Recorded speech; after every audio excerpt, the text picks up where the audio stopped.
Hello बच्चों, कैसे हो? बढ़िया।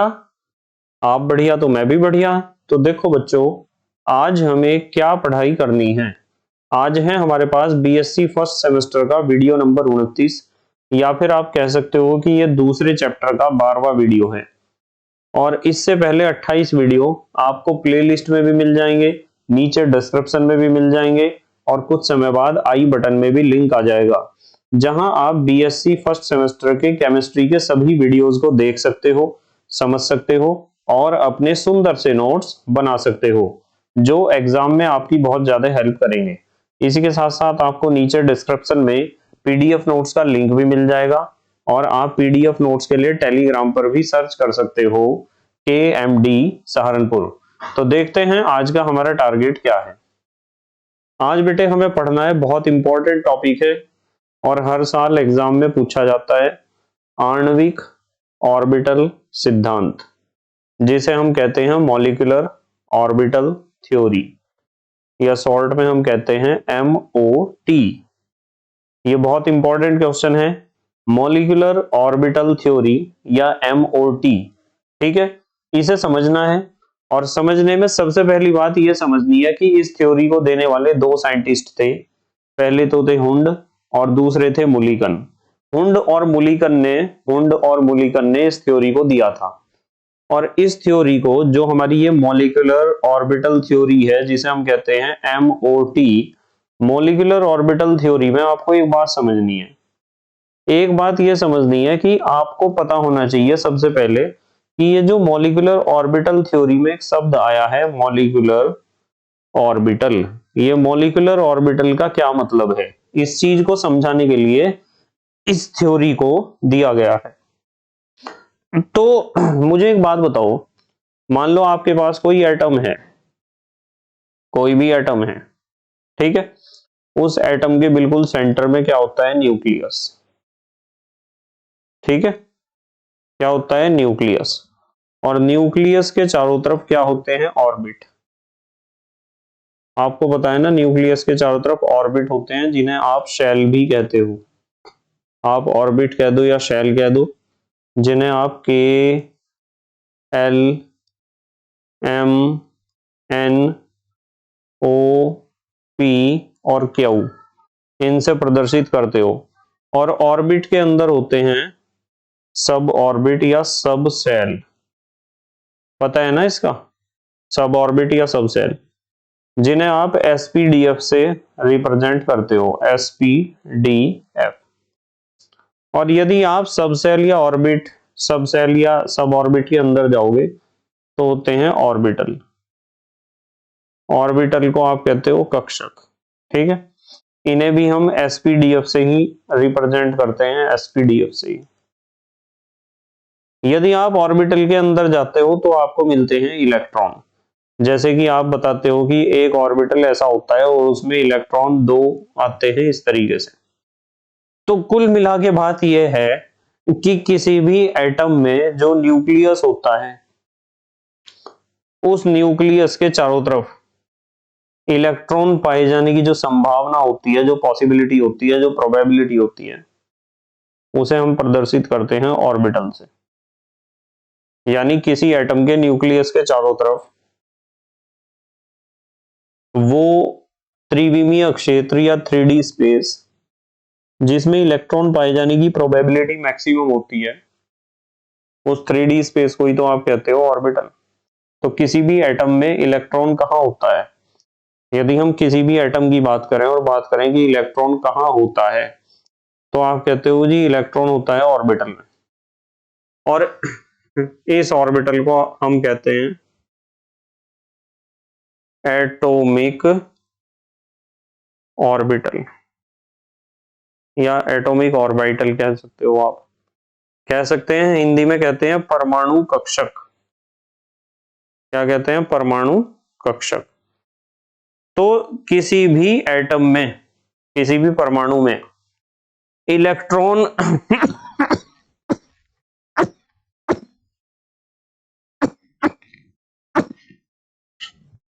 सॉरी किसी भी एटम में इलेक्ट्रॉन पाए जाने की जो प्रोबेबिलिटी होती है,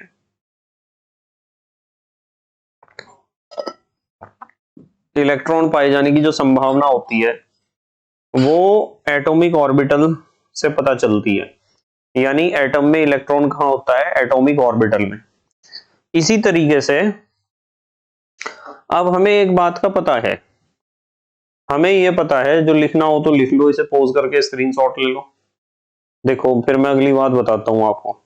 मान लो हमारे पास एक एटम है, हाइड्रोजन का एटम, और एक दूसरा एटम है, हाइड्रोजन का एटम।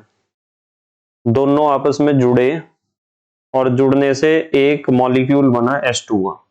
तो ये क्या था? ये एटम था। और ये भी क्या था? ये भी एटम था। और ये क्या बन गया? H2। दो एटम आपस में मिल गए तो बन गया मॉलिक्यूल। क्या बना? मॉलिक्यूल।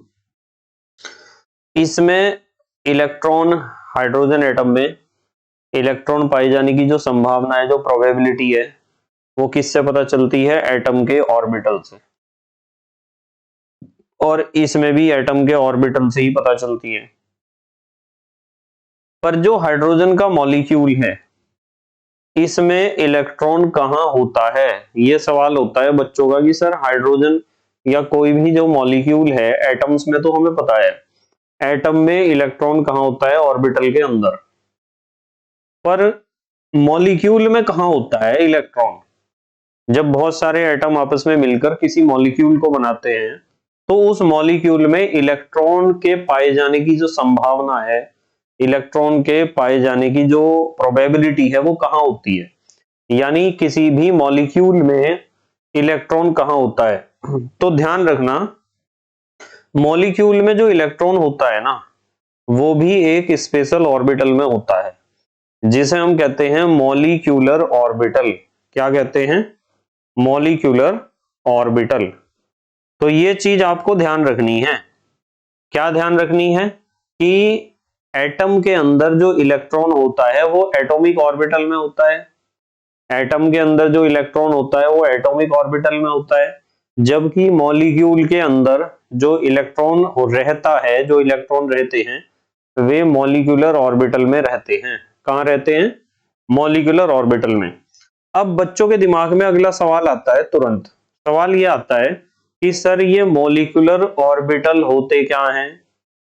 ये क्या होते हैं? ये कैसे बनते हैं? ये किस किस तरह के होते हैं? और इनके बनने के तरीके क्या क्या हैं? तो इन सारी बातों को समझने के लिए ही हमें थ्योरी दी गई, मॉलिक्यूलर ऑर्बिटल थ्योरी। इस थ्योरी में हमने समझाया गया कि मॉलिक्यूलर ऑर्बिटल क्या होते हैं, कैसे बनते हैं, कितने तरह के होते हैं, और कैसे ये काम करते हैं, इनमें इलेक्ट्रॉन भरे कैसे जाते हैं। इन सारी बातों को स्पष्ट करने के लिए मॉलिक्यूलर ऑर्बिटल थ्योरी दी गई। देखो अब जरा ध्यान से, यह है आणविक ऑर्बिटल सिद्धांत या मॉलिक्यूलर ऑर्बिटल थ्योरी या MOT। हुंड और मुलीकन के अकॉर्डिंग पहली बात क्या बताई इस थ्योरी में? जिस प्रकार किसी एटम में इलेक्ट्रॉन एटॉमिक ऑर्बिटल्स में होते हैं, ठीक उसी प्रकार किसी मॉलिक्यूल में इलेक्ट्रॉन मॉलिक्यूलर ऑर्बिटल्स में होते हैं। बताओ समझ में आई क्या बात? भाई एटम में जो इलेक्ट्रॉन होते हैं वो एटॉमिक ऑर्बिटल्स में होते हैं, तो मॉलिक्यूल में कहां होते हैं? मॉलिक्यूलर ऑर्बिटल्स में। ये बात सबसे पहले हुंड और मुलीकन ने बताई जब उन्होंने MOT को एक्सप्लेन करना शुरू करा। नंबर 2, दूसरी बात, मॉलिक्यूलर ऑर्बिटल्स भी एटॉमिक ऑर्बिटल्स की तरह डायरेक्शनल होते हैं। तो यहां एक शब्द आया, डायरेक्शनल। डायरेक्शनल किसे कहते हैं? देखो ये जो शब्द है ना डायरेक्शनल, इससे बच्चे बहुत कंफ्यूज होते हैं इस शब्द से, डायरेक्शनल। डायरेक्शनल को हिंदी में हम कहते हैं दिशात्मक। और इसका मतलब पता क्या होता है? जब भी आपके सामने ये शब्द आता है ना, डायरेक्शनल या दिशात्मक, तो इसका मतलब समझ जाओ कि जिसके भी नेचर डायरेक्शनल होगी उसकी एक निश्चित ज्यामितीय आकृति होगी। ठीक है? यानी एक डेफिनेट ज्योमेट्रिकल स्ट्रक्चर होगी। तो यदि मान लो आपके पास कोई भी आपके पास कंपाउंड है, क्या है? कंपाउंड, या कोई भी मॉलिक्यूल है, या कोई भी ऑर्बिटल है, यदि उसकी डेफिनेट ज्योमेट्रिकल स्ट्रक्चर है तो समझ जाओ कि वो डायरेक्शनल है। कैसा है? दिशात्मक है। ध्यान रखना इस चीज का, जहां भी दिशात्मक शब्द या डायरेक्शनल शब्द आता है तो इसका मतलब होता है डेफिनेट ज्योमेट्रिकल स्ट्रक्चर, यानी यदि किसी की एक निश्चित ज्यामितीय आकृति है उसे ही हम कहते हैं कि वो डायरेक्शनल होता है।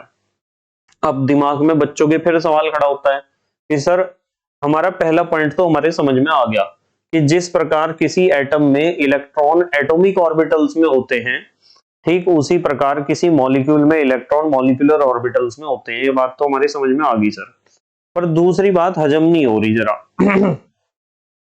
दूसरी बात में आपने बताया कि मॉलिक्यूलर ऑर्बिटल्स भी एटॉमिक ऑर्बिटल्स की तरह डायरेक्शनल होते हैं।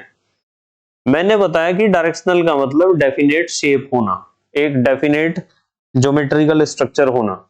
अब मुझे यूं बताओ कि ये जो एटॉमिक ऑर्बिटल्स होते हैं, क्या इनकी definite structure, definite geometrical shape नहीं होती? एटॉमिक ऑर्बिटल्स में एस ऑर्बिटल कैसा होता है? आप कहोगे कि सर एस ऑर्बिटल ऐसा होता है, गोलाकार, स्फेरिकल। तो डेफिनेट शेप नहीं है इसकी, डेफिनेट ज्योमेट्रिकल स्ट्रक्चर नहीं है इसकी एस ऑर्बिटल की। पी ऑर्बिटल आप कहोगे कि सर पी ऑर्बिटल ऐसा होता है, ऐसा डंबल जैसा, यानी डमरू जैसा। तो बताओ पी ऑर्बिटल का डेफिनेट ज्योमेट्रिकल स्ट्रक्चर नहीं है क्या? और डी ऑर्बिटल कैसा होता है? आप कहोगे कि सर डी ऑर्बिटल होता है डबल डंबल जैसा, द्विडमरू जैसा। तो जो हमारे एटॉमिक ऑर्बिटल्स हैं, ये atomic orbitals, in atomic orbitals का तो एक डेफिनेट ज्योमेट्रिकल स्ट्रक्चर होता है, इसलिए एटॉमिक ऑर्बिटल्स को हम कहते हैं कि ये सारे दिशात्मक हैं, डायरेक्शनल हैं।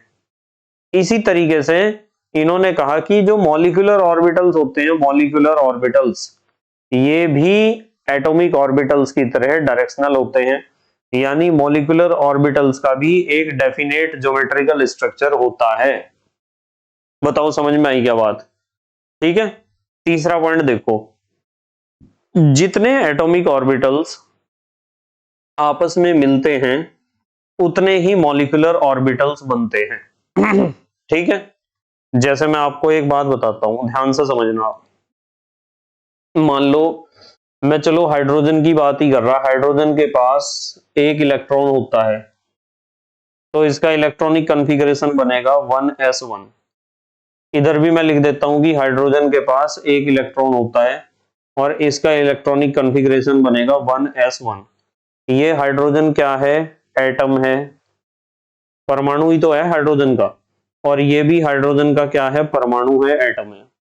और 1s1 को मैं एक ऑर्बिटल दिखाऊंगा और उसमें एक इलेक्ट्रॉन को ऐसे दिखाऊंगा।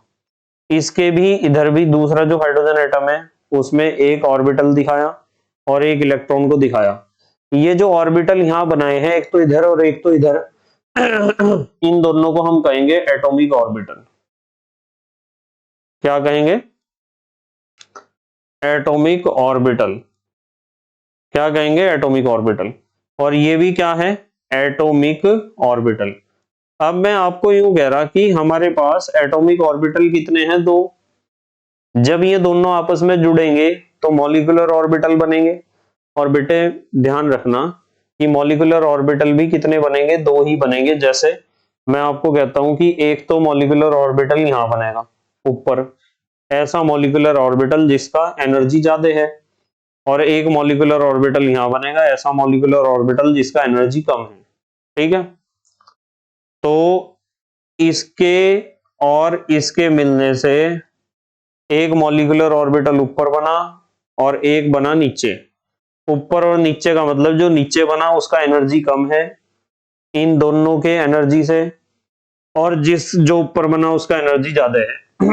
अब देखो, ये हमारे पास जो स्टार्टिंग में हमने लिए थे, ये हाइड्रोजन एटम लिया था, इसके पास जो इलेक्ट्रॉन था वो एटॉमिक ऑर्बिटल में था।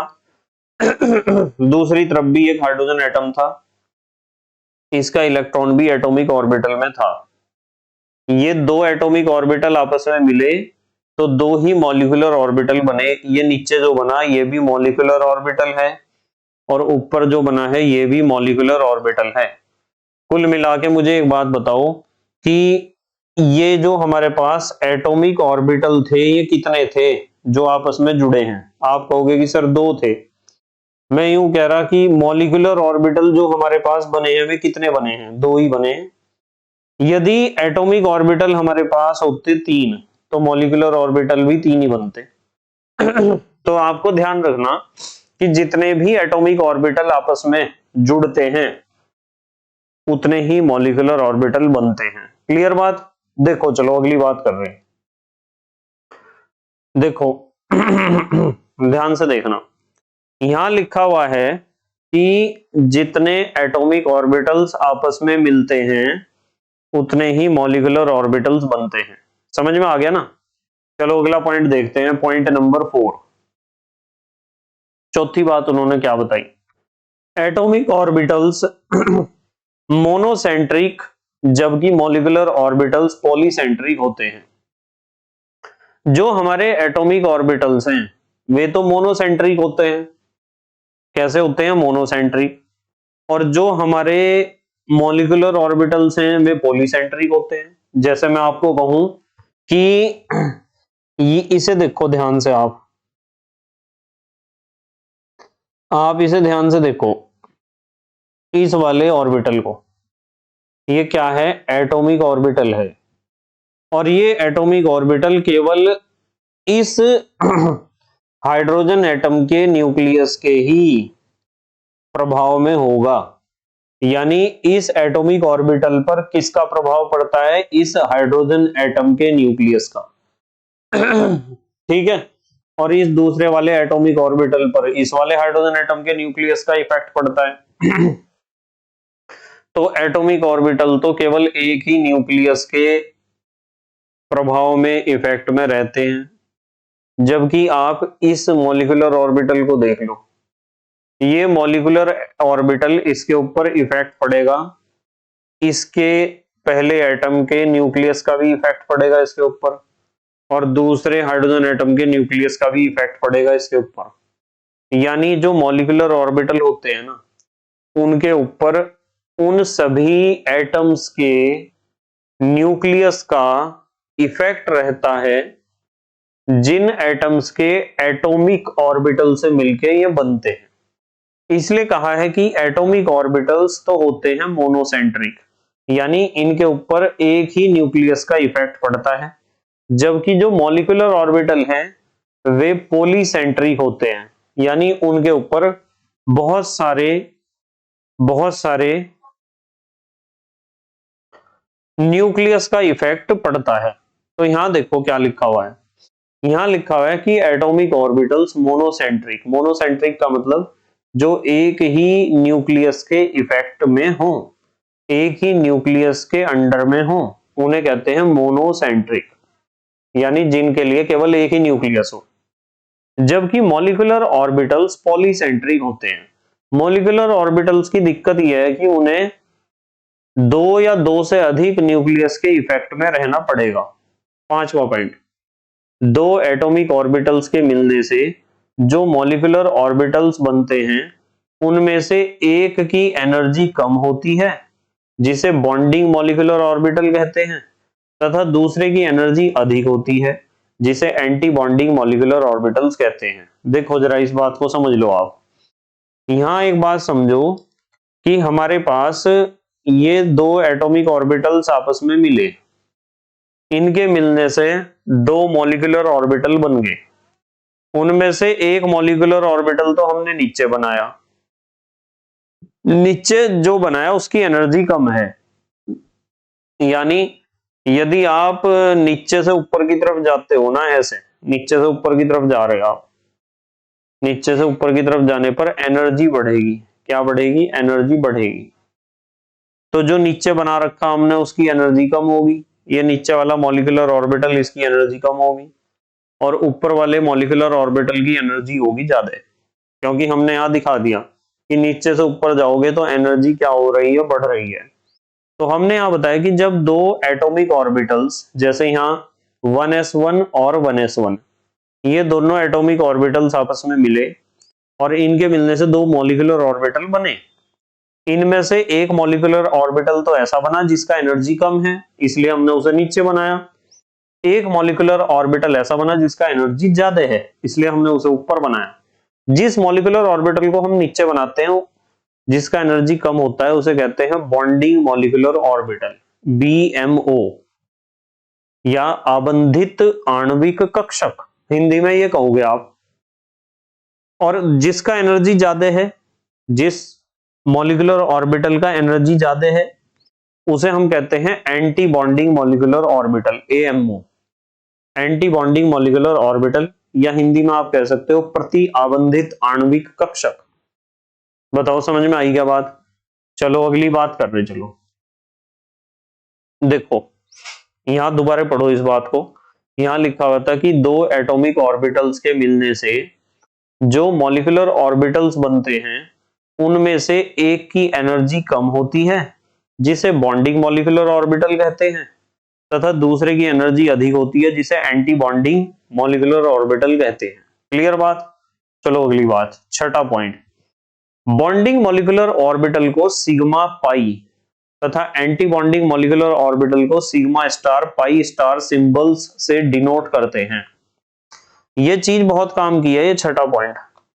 छठे पॉइंट में कहा गया कि हमारे पास जब मॉलिक्यूलर ऑर्बिटल दो आपस में संयोग करते हैं, जुड़ते हैं, तो दो ही मॉलिक्यूलर ऑर्बिटल बनेंगे।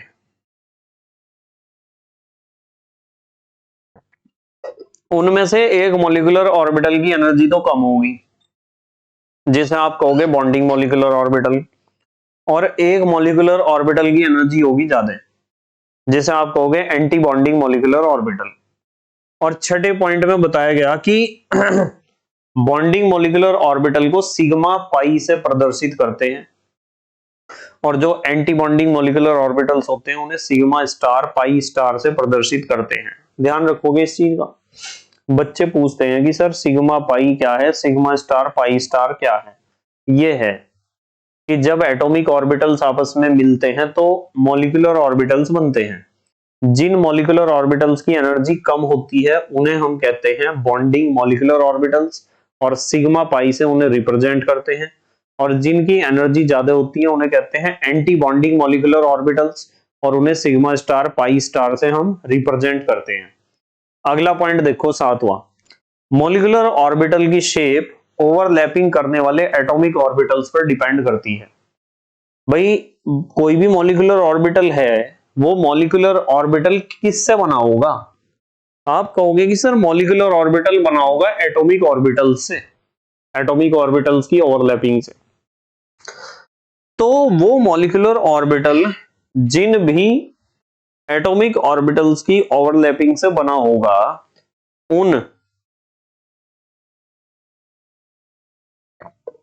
उन एटॉमिक ऑर्बिटल्स की शेप के ऊपर डिपेंड करेगा कि वो मॉलिक्यूलर ऑर्बिटल कैसी शेप दिखाएगा।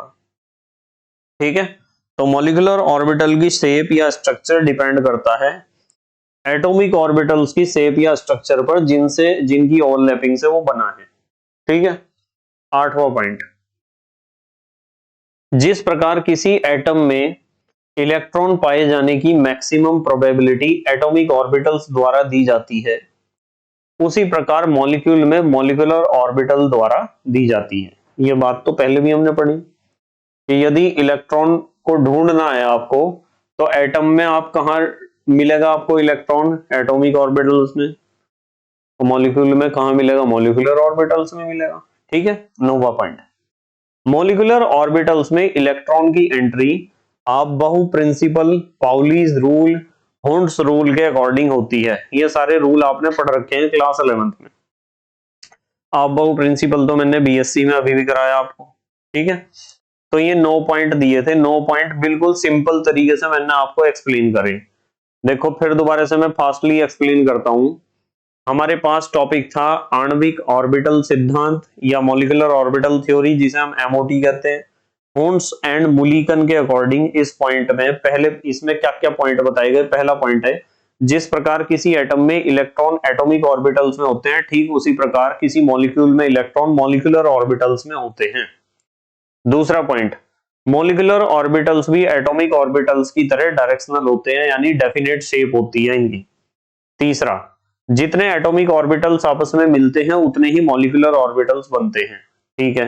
चौथा, एटॉमिक ऑर्बिटल्स मोनोसेंट्रिक जबकि मॉलिक्यूलर ऑर्बिटल्स पॉलीसेंट्रिक होते हैं। पांचवा, दो एटॉमिक ऑर्बिटल्स के मिलने से जो मॉलिक्यूलर ऑर्बिटल्स बनते हैं उनमें से एक की एनर्जी कम होती है जिसे बॉन्डिंग मॉलिक्यूलर ऑर्बिटल कहते हैं, तथा दूसरे की एनर्जी अधिक होती है जिसे एंटी बॉन्डिंग मॉलिक्यूलर ऑर्बिटल कहते हैं। छठा, बॉन्डिंग मॉलिक्यूलर ऑर्बिटल को सिग्मा पाई तथा एंटी बॉन्डिंग मॉलिक्यूलर ऑर्बिटल को sigma star pi star symbol से डिनोट करते हैं। सातवां, मॉलिक्यूलर ऑर्बिटल की शेप ओवरलैपिंग करने वाले एटॉमिक ऑर्बिटल्स पर डिपेंड करती है। उसके बाद आठवां, जिस प्रकार किसी एटम में इलेक्ट्रॉन के पाए जाने की मैक्सिमम प्रोबेबिलिटी एटॉमिक ऑर्बिटल्स द्वारा दी जाती है उसी प्रकार मॉलिक्यूल में मॉलिक्यूलर ऑर्बिटल्स द्वारा दी जाती है। नौवां, मॉलिक्यूलर ऑर्बिटल्स में इलेक्ट्रॉन की एंट्री आपबहु प्रिंसिपल, पाउलीज रूल व हुंड्स रूल के अकॉर्डिंग होती है। अब ये तो हमारा इंट्रोडक्शन था, ये था हमारा इंट्रोडक्शन मॉलिक्यूलर ऑर्बिटल थ्योरी का। अब पर हम मॉलिक्यूलर ऑर्बिटल थ्योरी को पूरा डिस्कस करेंगे इस वीडियो में पूरा, जिससे आपको कोई भी प्रॉब्लम आगे ना हो। अब देखो ध्यान से, यहां लिखा हुआ है, एक तरफ तो लिखा हुआ है मॉलिक्यूलर ऑर्बिटल्स और एक तरफ लिखा हुआ है एटॉमिक ऑर्बिटल्स। ये क्वेश्चन एग्जाम में भी आ जाता है कि मॉलिक्यूलर ऑर्बिटल और एटॉमिक ऑर्बिटल में डिफरेंस बताओ क्या होता है। ठीक है। तो देखो जरा ध्यान से, मॉलिक्यूलर ऑर्बिटल्स की एनर्जी होती है लो जबकि एटॉमिक ऑर्बिटल्स की एनर्जी होती है हाई। तो यहां बच्चे फिर कंफ्यूज होते हैं कि सर एनर्जी लो और हाई होने का क्या मतलब है। बेटे जैसे मैं आपको कहूं कि मेरे पास कोई मॉलिक्यूलर ऑर्बिटल है जो इस px और px के जुड़ने से बना है, ये प्लस है माइनस, ये इसकी डायरेक्शन दे दी हमने। जब ये दोनों आपस में जुड़ेंगे तो ऐसा बनेगा ऑर्बिटल, बीच वाला हिस्सा बड़ा हो जाएगा। तो होगा क्या कि ऐसा मान सकते हो आप कि जैसे एक तो न्यूक्लियस ये है और एक न्यूक्लियस ये है और बीच में क्या हुआ, बीच में इलेक्ट्रॉन डेंसिटी बहुत ज्यादा होगी। तो न्यूक्लियस कैसा होता है पॉजिटिव, न्यूक्लियस कैसा होता है पॉजिटिव, और इलेक्ट्रॉन डेंसिटी, इलेक्ट्रॉन का घनत्व, इलेक्ट्रॉन सबसे ज्यादा दोनों न्यूक्लियस के बीच में है। तो बीच में है तो क्या होगा, ये इलेक्ट्रॉन और ये न्यूक्लियस इनके बीच में अट्रैक्शन लगेगा इधर, और इसी तरीके से इधर भी अट्रैक्शन लगेगा। इसका मतलब दोनों न्यूक्लियस के बीच में रिपल्सन लगने से कौन रोक रहा। मान लो एक न्यूक्लियस दूसरे न्यूक्लियस के सामने आ जाए बिल्कुल और बीच में कुछ भी ना हो, तो दोनों एक दूसरे को धक्का नहीं देंगे, रिपेल करेंगे नहीं। और जब एक दूसरे को रिपेल करेंगे तो इनमें बहुत ज्यादा तनातनी रहेगी, खिंचाव रहेगा दोनों के बीच में। और जब दोनों न्यूक्लियस के बीच में बहुत दिक्कत रहेगी, रिपल्सन लगा रहेगा, तो एनर्जी तो बहुत हाई होगी इसकी। पर ऐसा होता नहीं है। मॉलिक्यूलर ऑर्बिटल्स की खासियत यह है कि दोनों न्यूक्लियस के बीच में क्या आ जाते हैं, इलेक्ट्रॉन्स। और जब इलेक्ट्रॉन डेंसिटी बहुत ज्यादा हो जाती है दोनों न्यूक्लियस के बीच में, तो दोनों न्यूक्लियस में जो रिपल्सन लगना है, जो प्रतिकर्षण बल लगना है, वो खत्म हो जाता है। उनके बीच में तनाव नहीं रहता किसी तरह का, और तनाव नहीं रहता तो एनर्जी रहती है कम। इसलिए यहां लिखा हुआ है एनर्जी क्या है, लो है एनर्जी। जबकि दूसरी तरफ लिखा हुआ है एनर्जी हाई। अब एनर्जी हाई कब होगी, जब एक न्यूक्लियस और दूसरे न्यूक्लियस एक दूसरे के आमने सामने होंगे, इलेक्ट्रॉन इसके इधर पड़े होंगे और इसके इधर पड़े होंगे। न्यूक्लियस आमने सामने आगे तो धक्का तो देंगे ही एक दूसरे को, और धक्का देंगे तो क्या होगा, एनर्जी बहुत ज्यादा बढ़ी रहेगी। तो ये है एनर्जी लो होने का मतलब। मॉलिक्यूलर ऑर्बिटल्स में एनर्जी लो होती है जबकि एटॉमिक ऑर्बिटल्स में एनर्जी हाई होती है। Number 2, molecular orbital more stable होते हैं। ज्यादा स्टेबल इसीलिए होते हैं क्योंकि एनर्जी लो है। जिसकी एनर्जी कम है वो तो ज्यादा स्टेबल होगा ही। और यहाँ क्या है, लेस स्टेबल। ये कम स्टेबल इसलिए होते हैं क्योंकि एनर्जी दुनिया भर की है, जिसमें जितना ज्यादा एनर्जी है वो उतना कम ही स्थायी होगा। नंबर 3, मॉलिक्यूलर ऑर्बिटल होते हैं पॉलीसेंट्रिक, यानी बहुत सारे न्यूक्लियस के प्रभाव में रहते हैं। जबकि एटॉमिक ऑर्बिटल्स होते हैं मोनोसेंट्रिक, केवल अपने एटम के न्यूक्लियस के इफेक्ट में रहते हैं। Number 4, molecular orbitals unable to bonding. Molecular orbital bond बनाते नहीं है क्योंकि वहां बॉन्ड बन चुका है, तभी बने हैं मॉलिक्यूलर ऑर्बिटल। तो अनेबल टू बॉन्डिंग, बॉन्ड बनाने योग्य नहीं होते। जबकि atomic orbital able to bonding, यानी ये योग्य होते हैं बॉन्ड बनाने के। मॉलिक्यूलर ऑर्बिटल का जो स्ट्रक्चर होता है वो कॉम्प्लेक्स होता है, जटिल होता है, मुश्किल होता है, उसे समझना थोड़ा मुश्किल है। जबकि एटॉमिक ऑर्बिटल का स्ट्रक्चर होता है सिंपल। ठीक है। उसके बाद मॉलिक्यूलर ऑर्बिटल के सिंबल होते हैं sigma pi, sigma star, pi star, जबकि एटॉमिक ऑर्बिटल्स के सिंबल होते हैं एसपीडीएफ।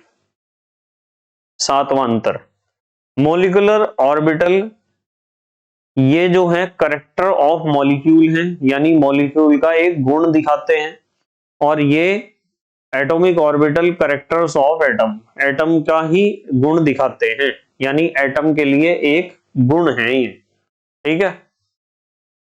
या फिर हम कह सकते हैं कि मॉलिक्यूलर ऑर्बिटल से किसी मॉलिक्यूल के गुणों की व्याख्या की जा सकती है, जबकि एटॉमिक ऑर्बिटल से किसी भी एटम के गुणों की व्याख्या की जा सकती है। तो ये 7 अंतर आपको ध्यान रखने हैं। अब अगला पॉइंट देखो क्या डिस्कस कर रहे हैं, बहुत इंपॉर्टेंट है, बच्चों के बहुत कम समझ में आता है। अगला पॉइंट है linear combination of atomic orbitals. Linear combination of atomic orbital, LCAO। अब यहां जो है बच्चे सोचते हैं कि सर ये कहां से आ गया, linear combination of atomic orbitals का मतलब क्या है। देखो बहुत बढ़िया बात है, आपको पता है कि जो हमारा सूर्य का प्रकाश है ना, या कोई भी प्रकाश, जो लाइट है, लाइट जो है वो एक इलेक्ट्रोमैग्नेटिक वेव है, तरंग है। फिर एक फिजिक्स में आपने पढ़ा होगा, कुछ वैज्ञानिकों का नाम न्यूटन का, हाइगेन का, वे कहते थे, कुछ तो कहते थे कि जो प्रकाश है वो तरंग है, और कुछ कहते थे कि प्रकाश क्या है, ये कण है। कुछ का मानना है कि प्रकाश तरंगों के रूप में चलता है, कुछ का मानना है कि प्रकाश कणों के रूप में चलता है। फिर वैज्ञानिकों ने कहा कि भाई प्रकाश दोनों रूप में चलता है, कहीं कण कहीं तो तरंग, कहीं तो कण कहीं तो तरंग। इसी तरीके से वैज्ञानिकों का मानना है कि जो हमारा इलेक्ट्रॉन है ना, वो कभी तो कण जैसा गुण दिखाता है, कभी तरंग जैसा। तो इलेक्ट्रॉन को आप कण भी मान सकते हो और तरंग भी मान सकते हो। ठीक है। और जो ऑर्बिटल है आपका, उस ऑर्बिटल को भी, कि वो ऑर्बिटल जो है वो एक तरह का इलेक्ट्रॉन का वेव है। क्या है? इलेक्ट्रॉन का एक तरंग है। तो इस हिसाब से हम देखेंगे कि भाई फिर एटॉमिक ऑर्बिटल्स का कॉम्बिनेशन कैसे होगा। हमें ये तो पता चल गया कि जब एटॉमिक ऑर्बिटल्स आपस में मिलते हैं तो उनके मिलने से बनते हैं मॉलिक्यूलर ऑर्बिटल्स। पर ये एटॉमिक ऑर्बिटल्स हैं क्या, इस बात को हम समझेंगे वेव मैकेनिक्स के अकॉर्डिंग। जो हमारा linear combination of atomic orbitals theory है, LCAO, ये हमें बताती है वेव मैकेनिक्स के अकॉर्डिंग, यानी तरंग यांत्रिकी के अनुसार, एटॉमिक ऑर्बिटल्स को वेव फंक्शन साई, जो इलेक्ट्रॉन वेव का एम्पलीट्यूड है, आयाम है, माना जाता है। दोबारा फिर समझो, वेव मैकेनिक्स के अकॉर्डिंग एटॉमिक ऑर्बिटल्स को वेव फंक्शन साई, ये साई लिखा हुआ है जो त्रिशूल जैसा निशान है, इसे कहते हैं साई, PSI, ये स्पेलिंग होती है, P होता है इसमें साइलेंट। तो वेव मैकेनिक्स के अकॉर्डिंग एटॉमिक ऑर्बिटल्स को वेव फंक्शन साई, यानी इलेक्ट्रॉन वेव का एम्पलीट्यूड माना जाता है। ठीक है। यानी यदि मैं आपको कहूं कि मान लो मेरे पास ये एक एक्स अक्ष है और ये वाई अक्ष है, और यहां से ये इलेक्ट्रॉन वेव है जो चल रही, तो इलेक्ट्रॉन वेव का जो एम्पलीट्यूड होगा, जो आयाम होगा, वो मध्यमान स्थिति से यहां तक ही तो होगा, अधिकतम विस्थापन की स्थिति तक। तो ये जो एम्पलीट्यूड होता है, ए से लिखते हैं ना एम्पलीट्यूड को हम फिजिक्स में, इस एम्पलीट्यूड को ये यूं कह रहे हैं कि इस एम्पलीट्यूड को आप एटॉमिक ऑर्बिटल मान के चलो। क्या मान के चलो? कि ये होता है एटॉमिक ऑर्बिटल। समझ रहे हैं ना आप? देखो अब दोबारा बता रहा इस बात को मैं। वेव मैकेनिक्स के अकॉर्डिंग एटॉमिक ऑर्बिटल्स को वेव फंक्शन साई, या इलेक्ट्रॉन वेव का एम्पलीट्यूड माना जाता है। यदि दूसरी बात देखो क्या बताई, यदि साई ए व साई बी दो एटॉमिक ऑर्बिटल्स हैं तो LCAO linear combination of atomic orbitals के अकॉर्डिंग इनके लीनियर कॉम्बिनेशन से मॉलिक्यूलर ऑर्बिटल या मॉलिक्यूलर ऑर्बिटल का वेव फंक्शन ज्ञात किया जा सकता है। कैसे ज्ञात किया जा सकता है, psi A plus minus psi B is equal to psi molecular orbital, यानी साई ए तो है पहले वाला मॉलिक्यूलर ऑर्बिटल, पहले एटम का सॉरी एटॉमिक ऑर्बिटल है, और साई बी है दूसरे एटम का एटॉमिक ऑर्बिटल। जब दोनों एटम्स के एटॉमिक ऑर्बिटल्स आपस में जुड़ेंगे तो बनेगा मॉलिक्यूलर ऑर्बिटल। अब इनके जुड़ने के दो तरीके हैं, तीसरे नंबर पे देखो क्या है दो तरीके। वेव फंक्शन के एडिशन या कंस्ट्रक्टिव इंटरफेरेंस से बॉन्डिंग मॉलिक्यूलर ऑर्बिटल बनते हैं। इन्होंने कहा है कि जब हमारे वेव फंक्शंस का मतलब एटॉमिक ऑर्बिटल होता है, ध्यान समझ लेना, या तो आप वेव फंक्शन कहो या एटॉमिक ऑर्बिटल कहो। वेव फंक्शन का मतलब जो इलेक्ट्रॉन तरंग का आयाम है, ये वेव फंक्शन। तो वेव फंक्शंस के एडिशन का मतलब योगात्मक, और कंस्ट्रक्टिव इंटरफेरेंस, हिंदी में कहते हैं कंस्ट्रक्टिव को संपोषी और इंटरफेरेंस को कहते हैं व्यतिकरण। तो वेव फंक्शन के एडिशन या कंस्ट्रक्टिव इंटरफेरेंस से बॉन्डिंग मॉलिक्यूलर ऑर्बिटल बनते हैं, यानी psi MO is equal to psi A plus psi B. जैसे यहां डायग्राम में देखो आप, ये हमारे पास एक तरंग दिखा रखी है, ये जो तरंग है ये इलेक्ट्रॉन तरंग है, इलेक्ट्रॉन वेव है, और इसका जो आयाम है एम्पलीट्यूड, उसे हमने कहा साई ए, जो हमें बताता है पहले ऑर्बिटल के बारे में जानकारी देता है।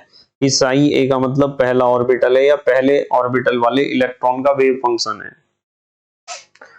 और साई बी इसी तरीके से दूसरे इलेक्ट्रॉन की तरंग का आयाम है या फिर दूसरे ऑर्बिटल का वेव फंक्शन है साई बी। जब इन दोनों के बीच में पॉजिटिव इंटरफेरेंस हो या कंस्ट्रक्टिव इंटरफेरेंस हो, संपोषी व्यतिकरण हो, तो ऐसा होता है कि इन दोनों की सेम टाइम पर सेम फेज होता है। देखो सेम फेज है, इसका भी आपको स्त्रंग दिखाई दे रहा है, इसका भी स्त्रंग सेम टाइम पर, यो भी अपने पीक में है और ये भी दोनों पीक में है। तो जब दोनों एक दूसरे के ऊपर सुपर इंपोज होंगे, एक दूसरे को प्रभावित करेंगे, यानी इनके बीच में व्यतिकरण या इंटरफेरेंस होगा और ये सेम फेज में है, तो ऐसे इंटरफेरेंस को, ऐसे व्यतिकरण को हम कहते हैं कंस्ट्रक्टिव इंटरफेरेंस या संपोषी व्यतिकरण। और इससे जो है एम्पलीट्यूड बढ़ जाता है।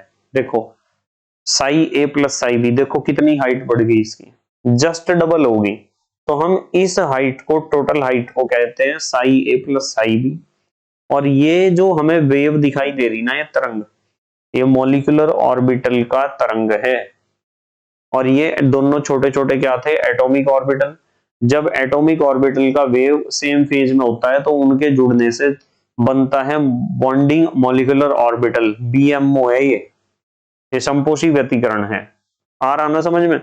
दोबारा पढ़ लो आप तीसरी बात को, वेव फंक्शंस के एडिशन और कंस्ट्रक्टिव इंटरफेरेंस से बॉन्डिंग मॉलिक्यूलर ऑर्बिटल बनते हैं, यानी psi molecular orbital is equal to psi A plus psi B.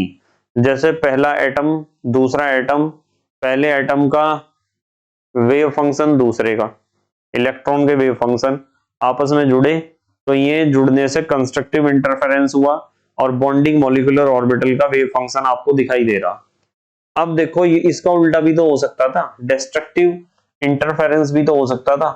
Wave function के सबट्रैक्शन का मतलब विनाशी या घटाव या अंतर, या डिस्ट्रक्टिव इंटरफेरेंस से एंटी बॉन्डिंग मॉलिक्यूलर ऑर्बिटल बनते हैं, यानी psi star MO is equal to psi A difference psi B.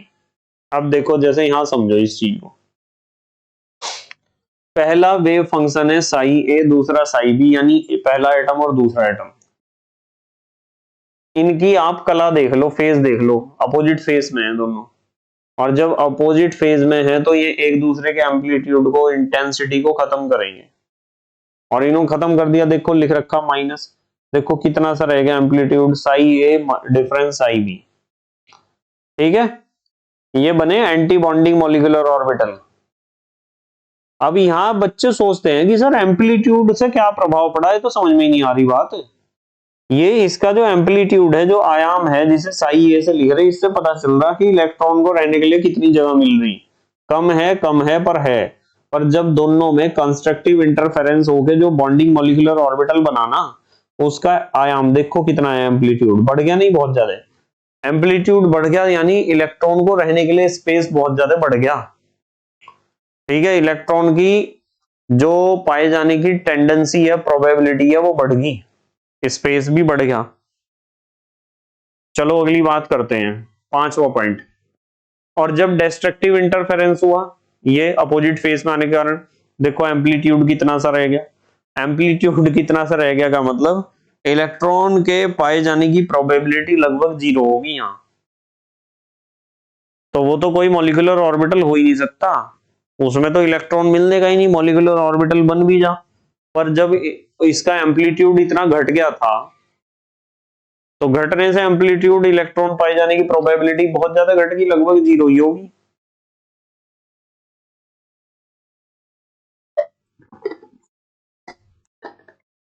चलो अगली बात कर रहे हैं, पांचवा पॉइंट देखो। बॉन्डिंग मॉलिक्यूलर ऑर्बिटल्स में इलेक्ट्रॉन डेंसिटी दोनों न्यूक्लियस के बीच अधिक होती है। जैसा कि मैंने अभी आपको समझाया था कि ये पहला न्यूक्लियस है पॉजिटिवली चार्ज, ये दूसरा न्यूक्लियस है पॉजिटिवली चार्ज, और इनके बीच में इलेक्ट्रॉन डेंसिटी बहुत ज्यादा बढ़ गई, सारे इलेक्ट्रॉन बीच में ही आ गए हैं। और जब सारे इलेक्ट्रॉन बीच में आ गए तो दोनों न्यूक्लियस क्या एक दूसरे को धक्का देंगे। अब कहोगे आप नहीं देने के जी, धक्का जब देते, जब ये सारे बीच में से इलेक्ट्रॉन निकल के भाग जाते तो सीधा एक दूसरे के सामने आ जाते दोनों दुश्मन, और फिर धक्का देते। तो अब तो नहीं दे रहे हैं धक्का। क्यों नहीं दे रहे, पता चल गया आपको कि बॉन्डिंग मॉलिक्यूलर ऑर्बिटल्स में इलेक्ट्रॉन डेंसिटी जो होती है दोनों न्यूक्लियस के बीच मैक्सिमम होती है, इसलिए न्यूक्लियाई के बीच रिपल्सन बहुत कम लगता है। इसलिए बॉन्डिंग मॉलिक्यूलर ऑर्बिटल की एनर्जी कम व स्टेबिलिटी अधिक होती है। ठीक है, छठा point, anti bonding molecular orbitals में इलेक्ट्रॉन डेंसिटी न्यूक्लियाई के बीच बहुत कम होती है। दोनों न्यूक्लियाई, दोनों पॉजिटिवली चार्ज्ड न्यूक्लियस एक दूसरे के सामना सामना कर रहे हैं, आमना सामना, बीच में उन्हें रोकने वाला कोई भी इलेक्ट्रॉन नहीं है, क्योंकि यहां साफ है कि एंटी बॉन्डिंग मॉलिक्यूलर ऑर्बिटल्स में इलेक्ट्रॉन डेंसिटी न्यूक्लियाई के बीच बहुत कम होती है, इसलिए रिपल्सन अधिक होता है, इसलिए एनर्जी हाई रहती है और स्टेबिलिटी रहती है लो। ठीक है, सातवां पॉइंट देखो, बॉन्डिंग मॉलिक्यूलर ऑर्बिटल दो प्रकार के होते हैं, एक तो सिग्मा एक तो पाई।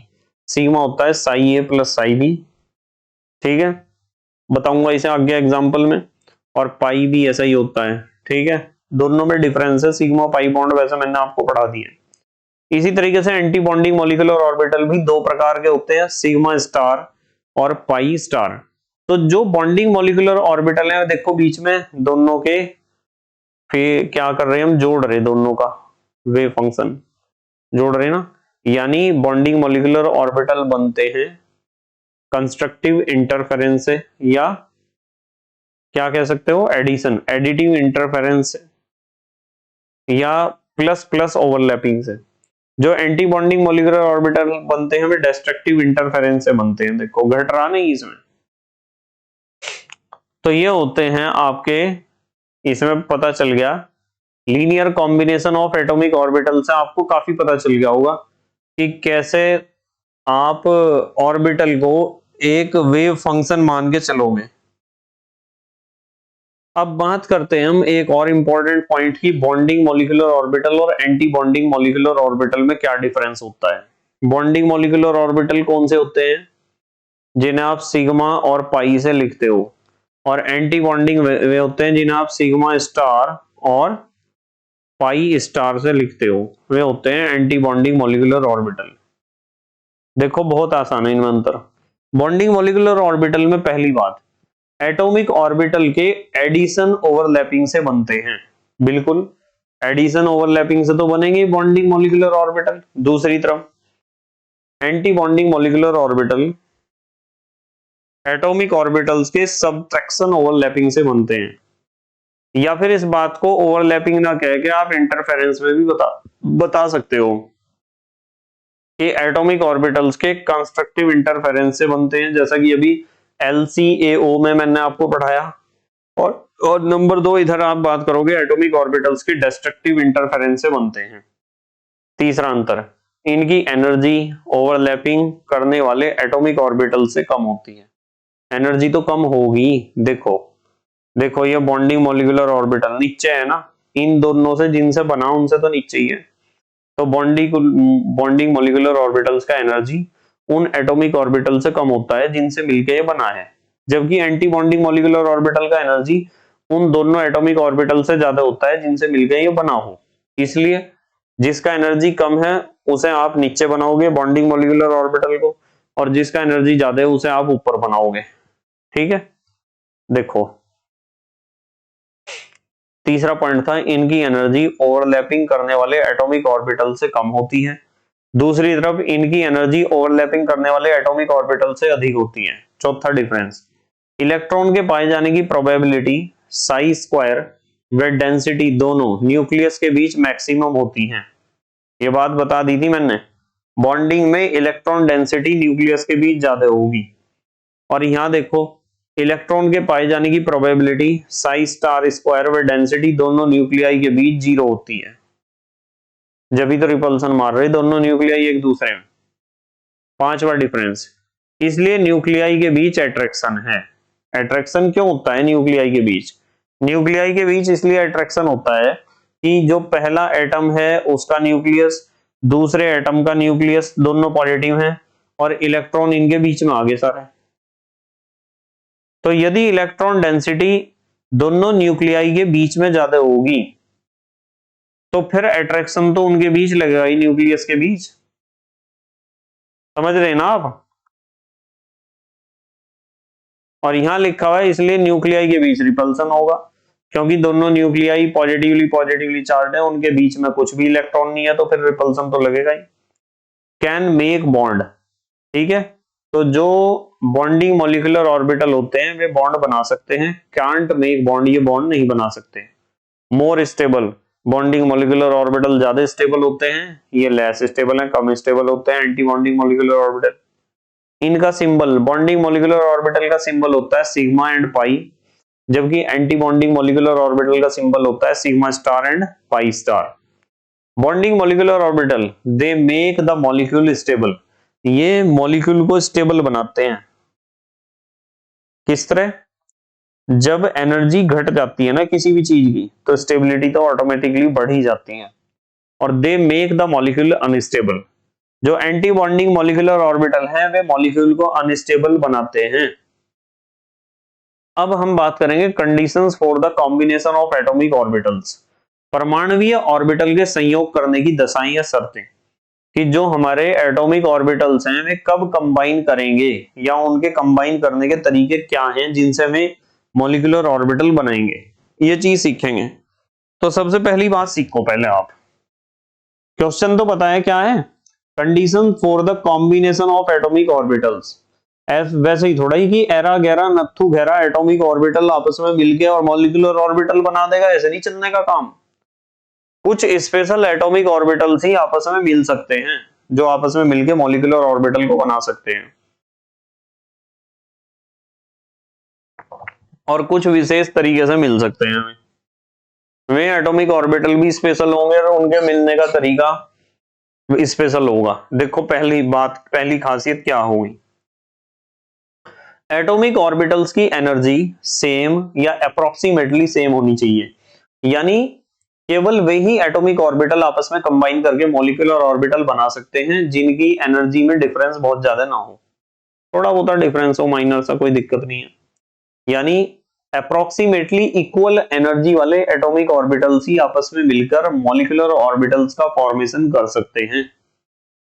ठीक है, नंबर 2, एटॉमिक ऑर्बिटल्स के बीच मैक्सिमम ओवरलैपिंग होनी चाहिए।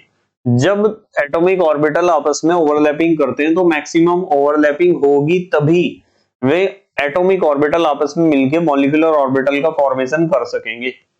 नंबर 3, एटॉमिक ऑर्बिटल्स की सिमेट्री मॉलिक्यूलर एक्सिस के अराउंड सेम होनी चाहिए। मतलब यदि आपके पास, जैसे मैं आपको कहूं कि मान लो हमारे पास एक एटॉमिक ऑर्बिटल ये है जिसे आप कहते हो px, और एक एटॉमिक ऑर्बिटल ये है, इसे भी आप कहोगे px। तो ये दोनों जुड़ सकते हैं, कोई दिक्कत नहीं, क्योंकि जो हमारा ये एक्सिस है ना, इस एक्सिस पे जो सिमेट्री ये दिखा रहा वो ये दिखा रहा, तो दोनों जुड़ के मॉलिक्यूलर ऑर्बिटल बना सकते हैं, यहाँ कोई दिक्कत नहीं होगी। और यदि मैं कह दूं कि ये तो हमारा px है और ये है हमारा py, ये तो px है और ये है py, बताओ इनमें ओवरलैपिंग हो गए कोई मॉलिक्यूलर ऑर्बिटल बन जाएगा क्या? आप कहोगे नहीं सर कांटा मारो, ये तो नहीं बनने का, इनका तो शक्ल ही अलग अलग है। तो ये बात बताना चाह रहा मैं कि एटॉमिक ऑर्बिटल्स की सिमेट्री मॉलिक्यूलर एक्सिस के अराउंड सेम होनी चाहिए। यदि पहला px है तो दूसरा भी px होना चाहिए, सिमेट्री एक जैसी होगी तो वे कंबाइन करेंगे, ओवरलैपिंग करेंगे, और एटॉमिक ऑर्बिटल जब सेम सिमेट्री वाले एटॉमिक ऑर्बिटल आपस में ओवरलैपिंग करेंगे तभी मॉलिक्यूलर ऑर्बिटल बनेगा। ठीक है, तो ये 3 शर्तें थी जो आपको ध्यान रखनी थी। समझ में आया ना कितनी शर्तें बताई मैंने? 3। अब टाइप्स ऑफ मॉलिक्यूलर ऑर्बिटल, तो मुख्य रूप से 2 तरह के मॉलिक्यूलर ऑर्बिटल होते हैं, एक तो बॉन्डिंग, एक तो एंटी बॉन्डिंग। अब फिर बॉन्डिंग भी 2 तरह के होते हैं, सिग्मा और पाई, और एंटी बॉन्डिंग भी 2 तरह के होते हैं, सिग्मा स्टार और पाई स्टार। अब इन चारों को पढ़ेंगे हम, सिग्मा पढ़ेंगे, पाई पढ़ेंगे, सिग्मा स्टार पढ़ेंगे, पाई स्टार पढ़ेंगे। कुल मिला के बात यह है कि यदि कोई आपसे पूछता है कि टाइप्स ऑफ मॉलिक्यूलर ऑर्बिटल्स, यानी मॉलिक्यूलर ऑर्बिटल्स आणविक कक्षक कितने प्रकार के होते हैं, तो आप बताओगे मुख्य रूप से 2 प्रकार के, एक तो बॉन्डिंग मॉलिक्यूलर ऑर्बिटल, एक तो एंटी बॉन्डिंग मॉलिक्यूलर ऑर्बिटल। फिर वो पूछेगा बॉन्डिंग मॉलिक्यूलर ऑर्बिटल कितने तरह के होते हैं, तो आप बताओगे बॉन्डिंग मॉलिक्यूलर ऑर्बिटल होते हैं 2 तरह के, सिग्मा और पाई। जबकि एंटी बॉन्डिंग मॉलिक्यूलर ऑर्बिटल भी 2 ही तरह के होते हैं, सिग्मा स्टार और पाई स्टार। अब देखो इन्हें बारी बारी से समझते हैं। सबसे पहले बात करते हैं सिग्मा बॉन्डिंग मॉलिक्यूलर ऑर्बिटल की। जब एस एस में ओवरलैपिंग होगी ना, एस ऑर्बिटल और एस ऑर्बिटल में, दोनों एटॉमिक ऑर्बिटल हैं, आपको पता है एसपीडीएफ से लिखते हैं हम एटॉमिक ऑर्बिटल को, और sigma pi, sigma star, pi star, इससे लिखते हैं मॉलिक्यूलर ऑर्बिटल को।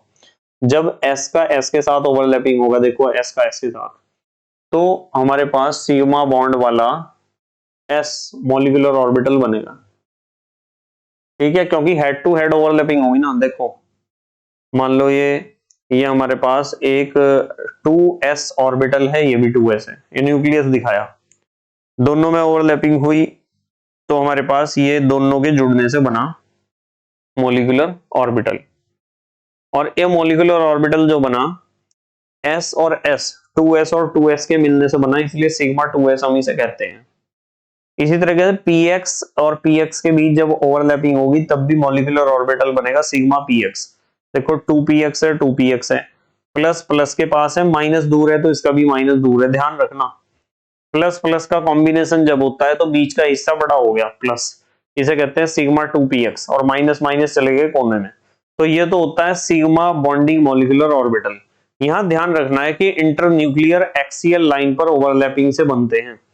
इंटरन्यूक्लियर एक्सियल लाइन ये होती है कि दो न्यूक्लियस है ना, न्यूक्लियस, इसका न्यूक्लियस ये है, इसका न्यूक्लियस ये है, दोनों के न्यूक्लियस को जोड़ने वाली जो लाइन होती है ना, उस लाइन को हम कहते हैं इंटरन्यूक्लियर एक्सियल लाइन।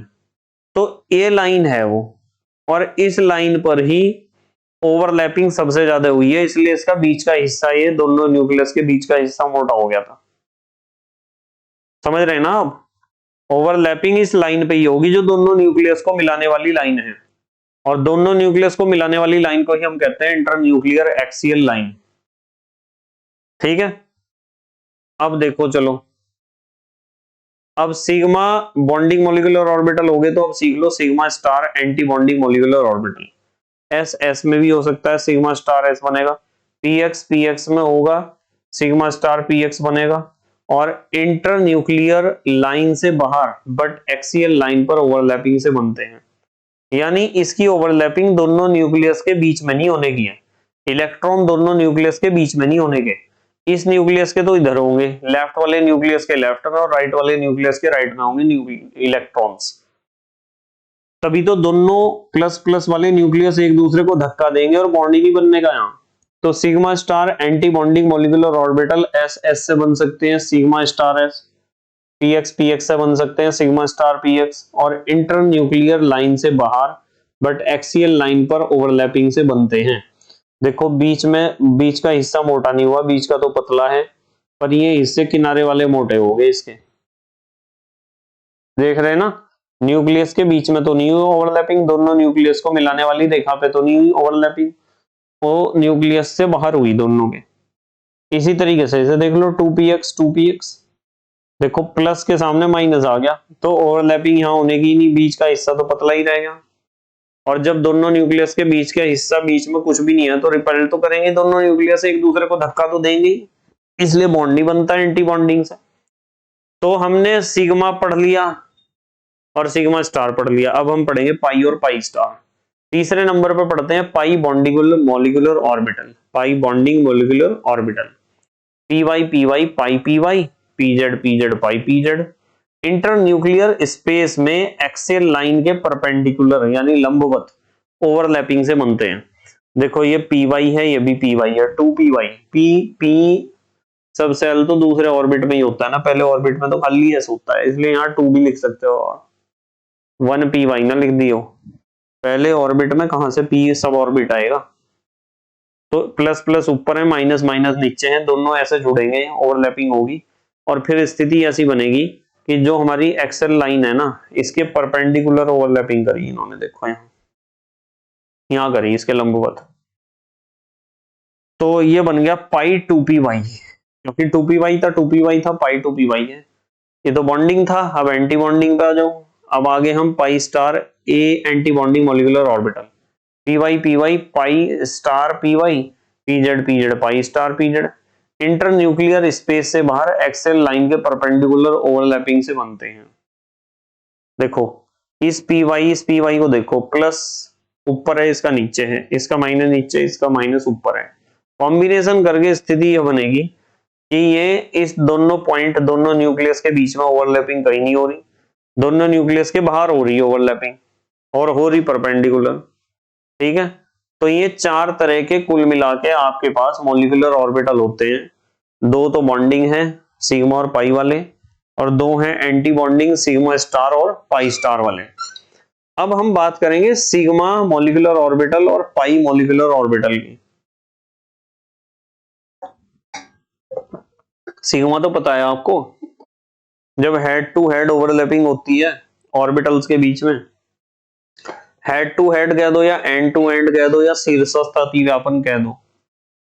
ठीक है, देखो सिग्मा ये भी आ जाता है एग्जाम में, सिग्मा मॉलिक्यूलर ऑर्बिटल और पाई मॉलिक्यूलर ऑर्बिटल में डिफरेंस। पहला, एटॉमिक ऑर्बिटल्स के न्यूक्लियर एक्सिस पर ओवरलैपिंग से बनते हैं, और यहाँ एटॉमिक ऑर्बिटल के न्यूक्लियर एक्सिस के परपेंडिकुलर ओवरलैपिंग से बनते हैं पाई मॉलिक्यूलर ऑर्बिटल। दूसरा, S S P x atomic orbital की ओवरलैपिंग से बनते हैं सिग्मा मॉलिक्यूलर ऑर्बिटल, और पाई बनते हैं पी वाई या पीजेड एटॉमिक ऑर्बिटल्स की ओवरलैपिंग से बनते हैं। तीसरा, ओवरलैपिंग हाई होती है, सिग्मा मॉलिक्यूलर ऑर्बिटल जब भी बनेगा तो एटॉमिक ऑर्बिटल्स में बहुत ज्यादा हैवी हाई ओवरलैपिंग होगी, बहुत ज्यादा अतिव्यापन होगा, और ओवरलैपिंग यहाँ लो होगी पाई मॉलिक्यूलर ऑर्बिटल बनते समय। Sigma molecular orbital strong bond बनाते हैं, जबकि पाई मॉलिक्यूलर ऑर्बिटल में जो बनता है वो वीक बॉन्ड बनता है। पांचवा डिफरेंस, सिग्मा मॉलिक्यूलर ऑर्बिटल 2 तरह के होते हैं, सिग्मा व सिग्मा स्टार, और पाई मॉलिक्यूलर ऑर्बिटल भी 2 तरह के होते हैं, पाई व पाई स्टार। छठा, इनके लिए साई व साई स्क्वायर का मान इंटर न्यूक्लियर एक्सिस पर मैक्सिमम होता है, और इनके लिए साई व साई स्क्वायर का मान इंटर न्यूक्लियर एक्सिस के परपेंडिकुलर मैक्सिमम होता है। ठीक है, अब थोड़ी सी बात और करेंगे, ध्यान से देख लेना। अब हम बात करेंगे energy level of atomic orbitals की। सबसे कम एनर्जी, जब आप एटॉमिक ऑर्बिटल में इलेक्ट्रॉन भरना शुरू करोगे तो सिग्मा 1s में सबसे पहले भरोगे 2 इलेक्ट्रॉन, फिर आप भरोगे सिग्मा स्टार 1s में 2 इलेक्ट्रॉन, फिर सिग्मा 2s में, फिर सिग्मा स्टार 2s में, फिर सिग्मा px में, फिर इससे ज्यादा एनर्जी होती है पाई 2px की, सिग्मा 2px, फिर इससे ज्यादा पाई 2py की, और इसी के बराबर होती है पाई 2pz की, क्योंकि ये दोनों पाई बॉन्ड बनाते हैं ना, एकदम साथ में बनते हैं, दोनों की एनर्जी अप्रोक्सीमेटली इक्वल है दोनों मॉलिक्यूलर ऑर्बिटल की। इससे ज्यादा होती है पाई स्टार 2p y, फिर पाई स्टार 2pz और फिर सिग्मा स्टार 2px। ठीक है, ये एनर्जी लेवल आपको ध्यान रखना है मॉलिक्यूलर ऑर्बिटल का, इसे याद कर लेना चाहे तो। वैसे तो अगले एग्जांपल में मैं एक्सप्लेन करूंगा, ये आपको पर इसे याद कर लेना आप, क्योंकि कॉन्फ़िगरेशन आ जाता है ना मॉलिक्यूलर ऑर्बिटल का लिखने के लिए एग्जाम में, तो आप लिख तो दोगे कम से कम। देखो, molecular orbital energy level diagram and molecular orbital configuration of molecules, ये पूछा जाता है एग्जाम में बहुत ज्यादा है। तो आपको ध्यान रखनी है कुछ बातें, बहुत स्पेशल बातें बताऊंगा, 4 बहुत जबरदस्त वाली, जो एग्जाम में आपका इंतजार कर रही बेसब्री से। पहली बात, स्टेबिलिटी ऑफ मॉलिक्यूल।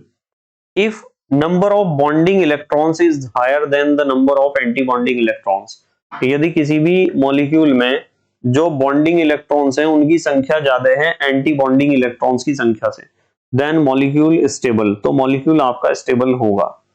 Nb का मतलब है नंबर ऑफ बॉन्डिंग इलेक्ट्रॉन्स और Na का मतलब है number of anti bonding electrons. किसी भी मॉलिक्यूल में यदि number of bonding electrons number of anti bonding electrons से ज्यादा होगा तो पक्की बात है वो मॉलिक्यूल स्टेबल होगा, उसका अस्तित्व होगा इस धरती पर।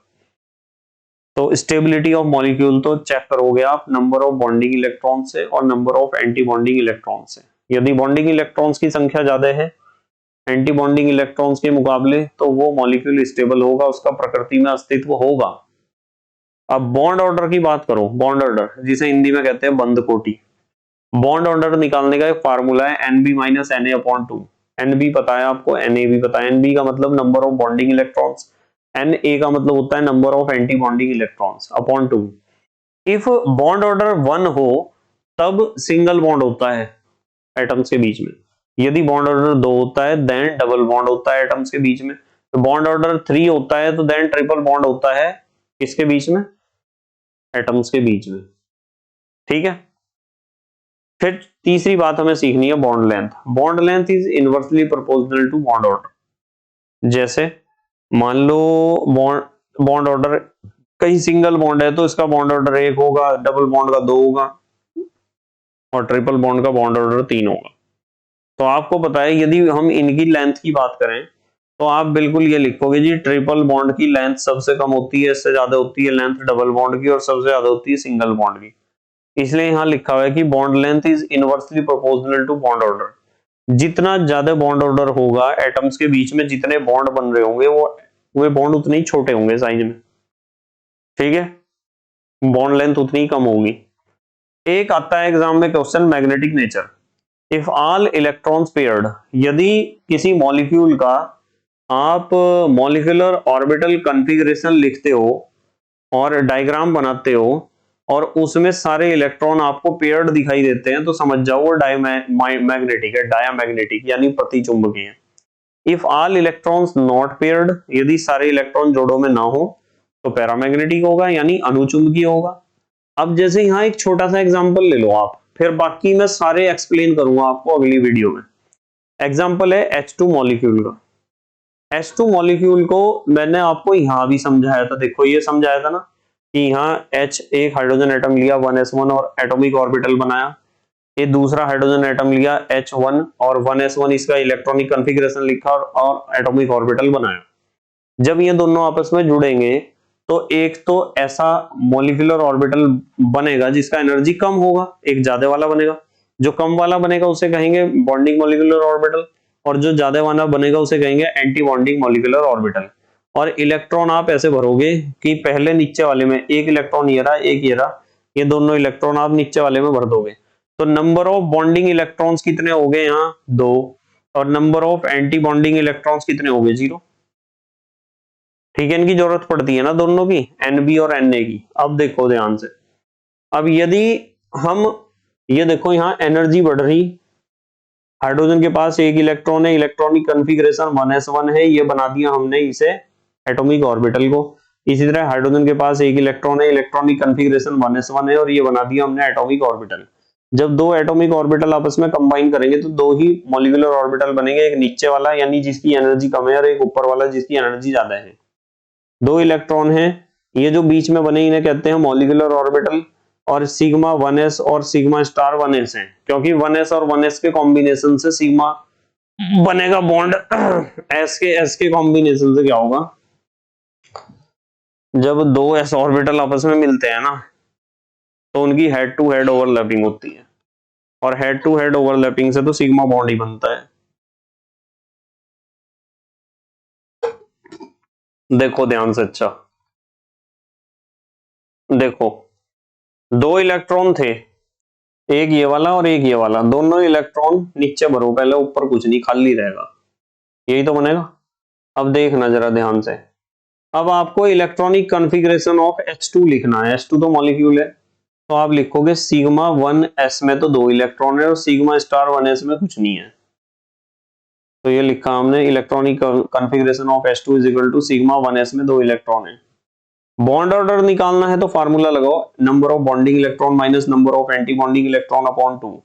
बॉन्डिंग इलेक्ट्रॉन नीचे वाले हैं, इसमें तो 2 हैं, इसमें 0 है, तो हमने यहां लिखा NB minus Na upon 2, NB 2 है, Na 0 upon 2, 2 upon 2 1, bond order 1 है।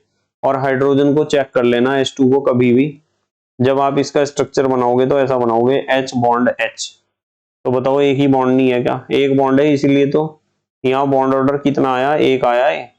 बॉन्ड ऑर्डर से हमें पता चल जाता है कि दोनों मॉलिक्यूल के बीच में कितने बॉन्ड बनेंगे। और मैग्नेटिक नेचर डायमैग्नेटिक है, बताओ सारे इलेक्ट्रॉन पेयर्ड नहीं है कि दो इलेक्ट्रॉन है, दोनों का जोड़ा बन रहा।